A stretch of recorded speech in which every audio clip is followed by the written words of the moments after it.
السلام عليكم ورحمة الله وبركاته. هنعمل مع بعض طاجن الرز المعمر بطريقة زي العسل. شايفين الجمال ده؟ ايه رأيكم بقى في الحاجات الحلوة دي؟ يلا بينا نشوف مع بعض احنا عملناها ازاي. طاجن الرز بطريقة سهلة وبسيطة جدا، ولو كلتيه لوحده كده كفاية. بصراحة طعمه كان زي العسل. يلا بينا نشوف المقادير بتاعتنا كانت ايه. معايا كوباية من الرز مغسولة ونضيفة وزي الفل، ونص كيلو من اللبن، 4 معالق من السمنة، وملح وفلفل أسمر، ورشة من جوز الطيب. ويلا بينا بقى نحط المقادير بتاعتنا.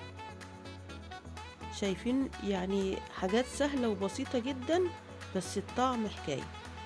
ممكن كمان تعمليه بالكبد والقوانص، حاجة كده بتبقى زي العسل.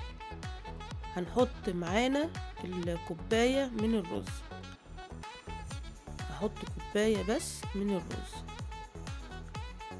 وهحط السمنة بتاعتي.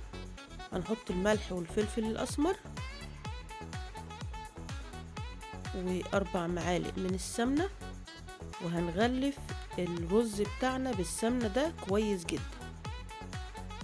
هتسيبيه حوالي 10 دقايق ربع ساعة بنفس الشكل ده. بعد كده هتحطي اللبن. طبعا احنا كده حاطين الملح والفلفل الأسمر ورشة جوز الطيب، وهتقلبي كويس جدا. وهتحطي بقى عليه ورقة من الفويل، طبعا تحتيها ورقة زبدة، وهنحطه في الفرن بالشكل ده. حاجة جميلة جدا وطعمه كان تحفة. شايفين الجمال ده؟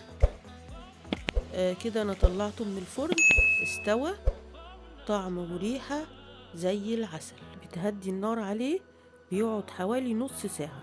حاجة جميلة وبيتي، وحاجة كده ايه تحفة.